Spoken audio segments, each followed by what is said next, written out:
बैठा हूं, मुझे आप ना सिखाएं। मैं जड़ को भी जानता हूं, मैं अर्ज कर रहा हूं, वही बता रहा हूं, मैं जड़ को भी जानता हूं, मैं शाखों को भी जानता हूं। इसीलिए आप जहां पर गलत बात करेंगे मैं नकब मैंने तो अभी तो इनको अभी मेरा केस भी नहीं समझ आया आम बंदे को। मैंने केस समझ लिया। रियली? तो मुझे इनको तो समझाने दें। चले हमें समझ लेने दो। गलती जहां पे गलती होगी आप बयान करें, आप मोटिवेशनल स्पीकर हैं, आप बोलें, लेकिन जहां पर आप गलती करेंगे वहां पे मैं मोटिवेशनल स्पीकर हूं और बयान आपका जारी है। तो बयान मेरा इसलिए जारी है ना, आप गलत कर रहे हैं। मुफ्ती साहब जहां पर गलती आपके ख्याल में होगी, जहां पे गलती हुई मैंने बात की, आप जारी रखें। अभी तक ना जिस बंदे ने भी ये प्रोग्राम देखने ना उनको समझ नहीं आया मेरा केस, क्योंकि आप जैसे ही मैं केस प्रेजेंट करने लगता हूं आप छलांग लगाते हैं। आप केस प्रेजेंट करें, मुफ्ती साहब केस प्रेजेंट कर लेने देना, आपके पास भी तो बॉल आना ही है ना जी। केस पेश करें साहिल साहब।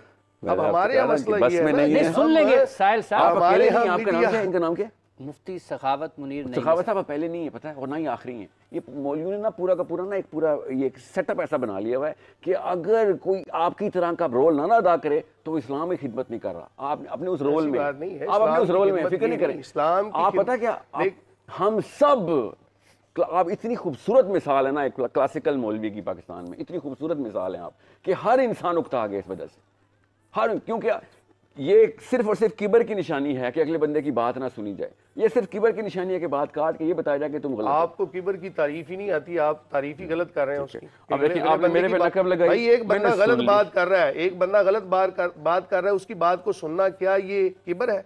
पूरी बात सुनने के बाद करना किबर नहीं, वो गलत बयानी है कि जो बंदा किसी गलत बात को तस्लीम कर ले और कहे जी ठीक है बोलता है। अच्छा मुफ्ती सर आपका तो काम था जनाजा पढ़ाना, आप यहाँ पे मुझे बताइए, आप मुझे क्यों तस्लीम कर रहे हैं? मैं बताता हूँ, मैंने कहा है मुआशरे नहीं जिम्मेदारी, आपको क्यों नहीं समझ आती जनाब? तो आपने वापस क्यों नहीं ली अपनी जिम्मेदारी? मैं वापस ली है ना, इसलिए मीडिया पे बैठा हूँ, इसलिए मैं काम कर रहा हूँ, मैं मतलब तबलीग कर रहा हूँ, मैं तहरीर कर रहा हूँ, मैं तकरीर कर रहा हूँ। अल्हम्दुलिल्लाह मेरे ऊपर इतनी जिम्मेदारी है, मैं तो बस ऐसे ही तो नहीं प्रोग्राम में बैठ गया ना। बस ठीक है, आप ऐसा करें, आप फलसफे में भी जो तहरीफें हुई हुई ना वो दुरुस्त करने से स्टार्ट करें, कोशिश करें इंशाल्लाह। नहीं, इस्लाम के फलसफे में जो मौलवी साहब ने उलमा ने तारीफ की हुई है फिर और काबिज कर दिया हमें कि इस्लाम सिर्फ नवाज शरीफ की तबाह करने का नाम है। मैंने तो ये नहीं कहा ना, आपने नहीं कहा, पढ़े किताबें, ठीक है? आप मेरी बात नहीं, मैं आपकी नहीं, मैं मदरसे की बात कर रहा हूँ, आपकी मैं क्यों बात करूंगा? मैं जातियात पे थोड़ी। मैं हाफिज साहब एक पॉइंट यहाँ पर ऐड करके ना तो फिर आगे बात चलाता हूँ।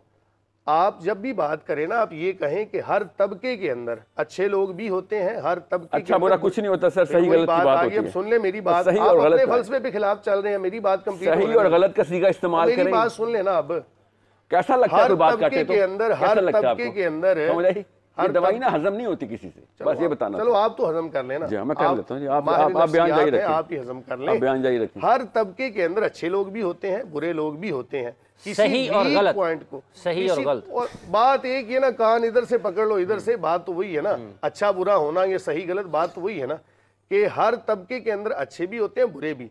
लेकिन हमारे यहाँ पता नहीं क्या मसला है, हमें वो जो वीक पॉइंट है ना वो नजर आता है। हमारी मिसाल आज ऐसी बन चुकी है कि हम वो उस मक्खी की तरह हो चुके हैं, किसी बंदे का वीक पॉइंट देखा डायरेक्ट जाके वहां पर बैठे, जनाब यहाँ पर गलती है। आपको वो नजर नहीं आता कि जो हजारों लाखों की तादाद में जो हुफाज हैं कुरान पढ़ रहे हैं, जो हजारों लाखों की तादाद में उलमा ने तहरीरें की हैं, जो तकरीरें की हैं, जो उन्होंने इजादात की हैं। ये जाबिर बिन हयान कौन था, ये कहाँ से निकला? मदारिस से निकला। आगे हमने इसको डिवाइड कर लिया, जब से पाकिस्तान बना हमें तो आज तक ये समझ नहीं आ रही कि हमारा, हम में से किस बंदे की जिम्मेदारी है क्या। जिसको जो जिम्मेदारी मिलती है वो उसको पूरा कर लेता है। तो खुदारा आप वीक पॉइंट को छोड़ें, कभी पॉजिटिव पॉइंट को भी देखें कि किसी बंदे का जो अच्छा काम है उसको भी हम सराह लिया करें। अब आप बात करेंगे ना सर, ये वाली कहानियों में ना आपको हम नहीं आने वाली, बताता हूँ क्यों। आपको ना हज़ारों लाखों हुफाज नज़र आ रहे हैं, करोड़ों 25 करोड़ गुलाम क्यों नहीं नज़र आ रहे? उनमें हुफाज शामिल हैं, वो एक गोरे के गुलाम है। पता क्यों? क्योंकि हमारे इस्लाम के फलसफे में आप लोगों ने 2 नंबरी करने को इस्लाम बना दिया कि नहीं नहीं, इसका ये जब भी तुम सियासत में दाखिल होगे तुम इस्लाम से खारिज हो जाओगे। सर हम सियासत में दाखिल सुन लें, आप सुन लें, आप नहीं सुन सकते सर, आप नहीं सुन सकते। मुफ्ती साहब, साहिल साहब, सियासत में दाखिल, मेरा ख्याल है आपके साथ मेरा एक 1-on-1 सेशन होगा, मैं देखूंगा ये बचपन से आपकी आदत है या मस्जिद ने दी आपको? मेरी बचपन से आदत है, जब गलत बोलेंगे तो मैं बोलूंगा। मुफ्ती साहब उनको बात मुकम्मल कर लेने दें, ये बचपन से आदत में शामिल है। साहिल साहब को बात मुकम्मल कर लेने दें। आपको किसी मौलवी साहब ने बताया था कि अल्लाह ने 2 कान किस लिए दिए हैं? मुझे पता है कान किस लिए तो है फिर और सुने भी तो आंखें सही ना। कान इसलिए है कि अच्छी बात को सुनो, गलत बात हो तो अल्लाह ने जुबान भी दी है बोलने के लिए कि उसका तदारुक करो। अच्छा अच्छा, जब आप गलत बोलेंगे तो वहां पे तदारुक होगा। आप सही बात करें, मैं खामोशी से सुनता हूँ, बोलिए आप। आपकी मर्जी की बात करूं तो आप नहीं, मेरी सुनेंगे। मर्जी की नहीं, जो इस्लाम के मयार के ऊपर पूरी उतरती है वैसी बात करें, मैं सुनता हूँ बिल्कुल। इस्लाम का मयार क्या है साहिल साहब? इस्लाम का मयार है कि सिर्फ नबी अलैहिस्सलाम की सीरा को एज इज़ पूरी दुनिया पे नाफिज किया जाए, ये इस्लाम का मयार। इसके मयार मेरा मोहम्मद है, ठीक है। मयार का मतलब मेरा नबी है सल्लल्लाहु और कुछ भी नहीं। इसलिए वो मयार बार बार तोड़ रहे हैं ना, तो इसलिए मैं उनकी वो सरजनिश करने की कोशिश कर रहा हूँ कि दाढ़ी कुल्ला रख के मोहम्मद की सुन्नत के खिलाफ तो ना जाओ ना भैया, ये तो ना करो ना। मीडिया आपको ना इस तरह की हरकतें करना जेब देता है, आपको नहीं देता। सुने सुने, अब बात इनसे हो रही है, मयार क्या है? नबी मेरा सल्लल्लाहु नबी अलैहि सल्लल्लाहु अलैहि वसल्लम। अब मेरे नबी सल्लल्लाहु अलैहि वसल्लम ने क्या किया? सबसे पहले सियासत की। मेरे नबी ने पूरी दुनिया को अपनी इत्तबा पे लगाया। सहाबा कराम ने उसी इत्तबा, दुनिया को अपनी इत्तबा से हटने नहीं दिया, यहाँ तक कि फिर हुसैन और यजीद का वाक़या हो गया। और उसके बाद हमें अब तक ये बताया जाता है कि जो मर्जी ताकत इस वक्त जैसी मर्जी तुम्हारे सर पे आ जाए, चाहे वो जानी शराबी जालिम जो मर्जी हो, उसके खिलाफ नहीं जाना, क्योंकि उसकी इत्तबा करना जो है ना, वो जो तुम्हें पनाह दे रहा है, इजाज़तें दे रहा है, वही इस्लाम है तुम्हारा।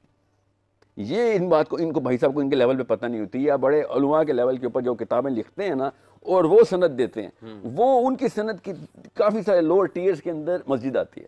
उस मस्जिद में लोग कुछ सेल्फ लर्निंग कर रहा हो और उसको पता ना हो कि ऊपर असल में 2 नंबरी किस जगह पे किस नस पे हुई हुई है। इसलिए मैं कह रहा था जिस दिन किसी बड़े उलमा को बुलाइएगा, मैं उनको बताऊं कि लिखने वाले लोग क्यों 2 नंबरी करते हैं। ये तो पढ़ने वाले लोग हैं, इन्होंने तो करनी ही करनी है, क्योंकि उनको तो पता है ये अपनी सनद को, आप अपने कभी भी सनद के खिलाफ नहीं जा सकते। ये असल में हमें नहीं सुना रहे हैं, ये अपने सनद लिखने वालों को, अपने स्कॉलर्स को सुना रहे हैं कि देखो मैं कितना अच्छा तुम्हारी सनद का पूरे के पूरे पायदान पे खड़ा हुआ हूँ और मैंने हक अदा किया कि मैं जो भी फ़िरका है मेरा, जो भी फ़िरका है उसके ऊपर मैंने अपने अकीदे को भी जाहिर किया, मैंने अपने इम्तिजाज को भी, अपने मनहज को भी जाहिर करके बताया, ताकि मेरी सनद का हक अदा हो गया। असल में सनद आती है पीछे से। ये यजीद ने ये प्रॉपर साजिश के थ्रू इस्लाम मुसलमानों को पूरी तरीके से खसीस करने के लिए कहा था कि तबाह तुम्हारा काम है। किसकी तबाह? अगर मैं कलमा पढ़ता हूँ तो जो मर्जी मैं कर लूँ, मुझे इजाज़त है। मेरे हुसैन को मैंने कहा था नहीं, ये काम नहीं करने दूंगा भाई, तू कलमा पढ़ता हो या तू हाजी हो, अगर तू गलत आदमी है तो तेरे खिलाफ तो मैं जाऊँगा और मुनज़्ज़म काविश करके जाऊँगा। और वही काविश कर रहे थे वो, उसको इस्लाम में अब पूरी तरीके से डिसोन कर दिया गया। इसलिए आपने देखा होगा मस्जिदें और मदरसे कभी भी किसी भी हुक्मरान के खिलाफ कभी भी मूवमेंट नहीं कर सकते। अकेले में कोई बातचीत कर लेते हैं, मगर दे नेवर थिंक अबाउट कि मुसलमान पार्लियामेंट हाउस में आए, सियासत में आए, पूरी तरीके से डेमोक्रेसी के थ्रू नहीं, पब्लिक मैंडेट के थ्रू पूरी तरीके से एक फलसफा, एक धावा बोल दे अपना। मगर हमारा फ़लसफ़ा जब पहले से ही लॉक कर दिया गया और डब्बे में, और उसके ऊपर चाहे वो रेड लेबल लगाएं या ब्लू लेबल लगाएं या ब्लैक लेबल या ग्रीन लेबल, डजंट मैटर, उस डब्बे के अंदर जितने ही बंदे हैं उसकी तबाह में रहेंगे। ये एक मामला बड़े लेवल के ऊपर हो रहा होता है, उनके साथ लड़ाई करना असल में सियासत है। मतलब आपके ख्याल में ये कथा कलामी की माज़रत चाहता हूँ कि जब आप कह रहे हैं कि ये इत्तबा करते हैं, तो वो जो कहा जाता है कि सुल्तान की हानत अल्लाह की हानत है, ये उससे जुड़ी बात आपको निकलती है? वहाँ से इस्तेमाल की गई चीज़ें हैं, वहाँ से इस्तेमाल की गई चीज़ें हैं, जिसके लिए ना हुसैन एक्सप्लेन हो सकते हैं ना इमाम मेहदी। इमाम मेहदी क्या इलेक्शन लेके खलीफा बनेंगे, वोट लेके? सोचें क्या हदीसें हैं, कैसे बनेंगे? क्या पहले से खलीफा होंगे और लोग कहेंगे ये तो वो वाला खलीफा लगता है? नहीं, वो किसी खलीफा के अंदर ही ये सारा का सारा मामला करेंगे ना। मगर इस वक्त की डेफिनेशन में उसको खरूज कह दिया गया। ना इमाम मेहदी एक्सप्लेन होते हैं, ना हुसैन एक्सप्लेन होते हैं, ना अबू हनीफा एक्सप्लेन होते हैं। अपने आप को पाकिस्तान के सारे मौलवी हनफी कहते हैं, और हनीफा को जब चीफ ऑफ आर्मी स्टाफ ने कहा था ना कि आप हमारे काजी उल कुज़ा हैं, तो उन्होंने कहा था बाहर में जा, मुझे पता है तू शहीद करेगा, तू मुझे आज, मुझे पता है कि तू मुझे आज शहीद करेगा। और उस रात को शहीद कर दिया इमाम आज़म को उन्होंने, मगर उन्होंने नहीं माना। और उन्हीं के एक स्टूडेंट ने, काजी अबू यूसुफ ने सनद संभाल ली। और अब मैं इसलिए कहता हूँ पाकिस्तान में कोई हनफी नहीं है, सब यूसुफी हैं। इन्होंने खुद अपनी मर्जी से जानते बूझते अपने सेल्फ वेस्टेड इंटरेस्ट को बचाया कि हमारी जान तो नहीं खतरे में जा रही ना, जहाँ जान बचती है तो अम्मार बिन यासिर को भी इजाज़त थी, हम भी इजाज़तें ले लेते हैं। मैं इसलिए कह रहा हूँ या तो हुसैनी हो जाए। साहिब साहब इनके एक मस्जिद बिल्कुल एक मस्जिद के वाले या एक मुदर्रिस की क्या इंटरेस्ट होगा?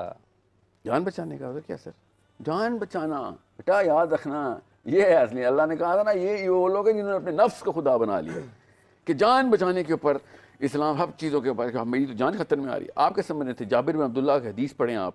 जाबिर बिन अब्दुल्ला उस वक्त वापस आ रहे हैं मदीना जिस वक्त हुसैन मक्का से निकल रहे हैं, और ये वाक़या इतना मक्का इतना बड़ा वाक़या हो चुका हुआ है कि हज़रत उम्मे सलमा को उन्होंने कहा, एक ही कबीले के हैं दोनों, ठीक है, कि हुसैन जा रहा है और ये बाकी के सब लोग बैठे देख रहे हैं खाली।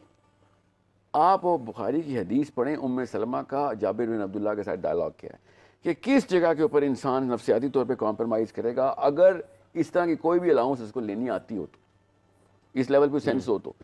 एंड दोनों, Jabir bin Abdullah is one of the top सहाबीज, उम्मे सलमा हमारी माँ उम्मुल मोमिनीन, माँ बेटा रो रहे हैं, एक ही कबीले के हैं दोनों। And they are letting Hussain अलैहिस्सलाम गो कि भाई ये वाक़या ऐसा है कि इसमें हुसैन अलैहिस्सलाम ने कह दिया मैं ख़ता पे नहीं हूँ मगर ख़तरे में हूँ, तुम ख़तरे में ना हो, मैं ऐसा करता हूँ, तुम लोगों को खुद इजाज़त दे देता हूँ कि तुम अभी तैयार नहीं हो इस लेवल के लिए, मुझे अकेला जाना पड़ेगा।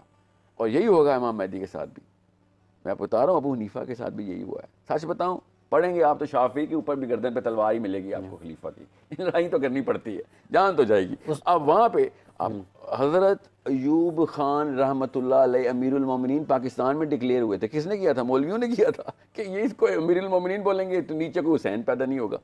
क्यों नहीं होगा? क्योंकि फिर खरूज आ जाएगा उसके ऊपर, इसके खिलाफ जाना। अब अयूब खान जिसकी गर्लफ्रेंड अमेरिका के सदर की प्रेसिडेंट थी, यहाँ पे आती हो रही थी, पाकिस्तान में शराब आम वहाँ से स्टार्ट हुई है, सारा कुछ दोनों में, मगर खैर है सर, इस्लाम में इसके इस तरह की हुक्मरानी के खिलाफ कुछ भी नहीं कर सकते। तो मैंने कब कहा जाके तलवारें उठाएं, लड़कों और लड़कियों को पॉलिटिकल एक्यूमेंट दे के टेक ओवर करवाएं बाय पब्लिक नंबर्स। ये लोग भी पब्लिक नंबर्स के ही भूखे हैं, इमरान खान, नवाज शरीफ भी। आप लोग उस पावर को समझ नहीं रहे हैं कि हमें डेमोक्रेसी के अलावा भी ये नंबर्स प्रोड्यूस करने आने चाहिए, जो कि हैं यूरोप को आते हैं। $100 बिलियन इसराइल का अप्रूव पाकिस्तान में कर सकते हैं? क्यों? पाकिस्तान में नंबर ही तो हैं। रास्ते में कौन आया? मेरे और पब्लिक के मदरसा। जब भी मैं कहता हूँ ना कि भाई फ़लस्तीन में बच्चा मर गया हमारा, एक एक बच्ची छोटी 8-8 महीने की बच्ची ज़बा हो रही है, मस्जिद के मौलवी साहब क्यों चुप करके बैठे हैं? हुकूमत का काम है सर, एक हमसे तो सवाल नहीं होगा। नाउज़ुबिल्लाह, ये इस्लाम सीखा हमने। आपके सामने एक बच्ची ज़बा हो रही हो, असली में किसी और की माँ आपको दुआई दे रही हो और आप कहें मेरे नवाज शरीफ ने मना किया है तुझे, मैं कुछ नहीं कहूँगा, और ये इस्लाम है? आप लोगों को ये इस्लाम पहुंचा कि हाँ जी यही पहुंचा है, इसलिए मदरसा डाउन हुआ है, इसलिए कोई इज्जत नहीं करता। 7 अक्टूबर के बाद तो किसी आलम को मेरे सामने बैठने की जरूरत नहीं होनी चाहिए, क्योंकि ये सवाल मैं करता हूं कि फ़लस्तीन की बच्ची के पीछे आप लोगों ने पूरी की पूरी हुकूमत को गर्दन से पकड़ के फ़लस्तीन क्यों नहीं भेजा? आपके पास तो मस्जिदें थी, लाखों में मस्जिद थी, मगर आपके पास पता क्या था? आपके पास वो फतवा था कि नहीं, इन लोगों के खिलाफ मैंने बात नहीं करनी। ऐसे फलसफे पे भी लानत हो, ऐसी सोच पे भी लानत हो कि जो एक फ़लस्तीन के 30,000 बच्चों, और क्या इससे उससे भी सख्त, उस गोली से सख्त हुए अल्फाज हैं जो बच्ची के 8 महीने की बच्ची के गली में इसराइल की गोली लगती है, उससे भी सख्त अल्फाज हैं। मोहम्मद बिन सुलेमान की बैत करना सख्त है या फिर उस बच्ची को मरना सख्त है? आप मुझे बताएं कौन सी चीज़ ज़्यादा सख्त है? बहुत आसान करके मैं बता रहा हूँ आपको, सवाल हम सब के दिलों में है। अक्टूबर के बाद मुझ जैसे मुसलमान को नहीं चैन आना। मेरे सामने तो जब कोई मौलवी साहब आते हैं तो मैं उनको ये देखता हूँ कि भाई एन मौके पर छुप के भाग जाते हो, और वो भी फतवों की आड़ में, और सर पे कुरान रखा होता है कि इस्लाम ने ये सिखाया कि फ़लस्तीनियों को मरने देना है। ये कौन सा इस्लाम है जो हम तो कुफार को मरने नहीं देते? साहब मेरी बात सुने, मुफ्ती साहब को शामिल, कुफार को मरने नहीं देते। मुफ्ती साहब को शामिल करने को दिया, मुफ्ती साहब की भी गुफ्तगू। जी मुफ्ती साहब, टाइम दिया आपने? आपको भी मिल जाएगा। नहीं तो फिर ये तो तरीकाकार नहीं ना है कि एक बंदा जब बोल रहा हो तो फिर दरमियान में आप आधा टाइम काट के उनको आपको भी पूरा टाइम मिलता है। ये है कि अभी इन्होंने बात की सबसे पहली कि जी देखें, जब भी हम बात करते हैं तो दरमियान में मदरसा आ जाता है, ये फतवों की आड़ लेके छुप जाते हैं। आप मुझे बताएं कि ये फ़लस्तीन के हवाले से जब से ये मामला शुरू है तब से लेकर आज तक आपको जो एहतजाज मिले हैं, एहतजाज से लेकर तो जहाँ तक एक बंदे का हाथ डलता है, ये कोई भी जो मुफ्ती साहब है ना, जो कुछ सही मानों में मुफ्ती हैं, वो अपने लिए कोई सहूलत निकालने के लिए मुफ्ती नहीं बनते। मुफ्ती का मतलब होता है कि उसने कुरान को लेके चलना है, उसने सुन्नत को लेके चलना है। जहाँ पे अवाम के लिए या किसी के लिए गुंजाइश निकलती है वहाँ पे उसने गुंजाइश निकालनी है। जहाँ पे गुंजाइश नहीं निकलती, किसी बंदे की क्या मजाल है कि कोई कुरान के अंदर तहरीफ कर दे। रही बात ये कि आप कहते हैं जनाब के आजकल जो अहनाफ हैं ये यूसफ़ी हैं, ऐसी बात नहीं है। हज़रत इमाम आज़म अबू हनीफ़ा अलैहिर्रहमा आप ताबी हैं और आप ही की फ़िक़्ह के ऊपर अमल करने वाले हनाफ कहलाते हैं, और उनके ऊपर ये कहना कि जनाब वो कोई फतवे की आड़ लेकर छुप गए थे, ये बात भी गलत है। इमाम आज़म अबू हनीफ़ा अलैहिर्रहमा की फ़िक़्ह वहाँ से लेकर आज तक मौजूद है और उसी पर तमाम लोग अमल करते हैं। इमाम आज़म अबू हनीफ़ा अलैहिर्रहमा अपने अज़ीमत पर अमल करते हुए वो ओहदा कबूल नहीं किया। उसकी भी ख़ास वजूहात थी कि एक बंदे का जो काम होता है उसको अपने काम के अंदर ही रहना चाहिए, अपने काम को छोड़कर। अब अगर हम हर चीज़ की जिम्मेदारी लगा दें जनाब मौलवी साहब पे, हर चीज़ की जिम्मेदारी मदरसे पे लगा दें, तो ये भी गलत नहीं होगा। अगर लिखा हुआ है उन्होंने क्यों ना की थी, लिखा हुआ है। अब कहानियां ना सुनाएं लोगों को, असल में लिखा हुआ है। उन्होंने कहा था कि तेरी 2 नंबर फलसफे के अब ऊपर। आप दरमियान में क्यों बोल रहे हैं, आप अपनी बात का क्यों खिलाफ कर रहे हैं?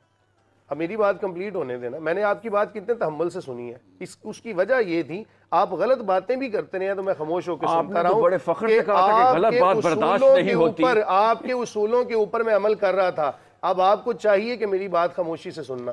और जब आप बात कर रहे थे मैं आपकी तरफ देख रहा था, अब वहां पे आपका क्या है? आपको चाहिए कि मेरी तरफ तवज्जो करें ना। मौलवी साहब आप जातियात पे आएंगे ना तो ये बात स्टूडियो से बाहर भी करनी आती है। मुझे जातियात पे मत आए, गलत मुसलमान से पंगा ले रहे हैं।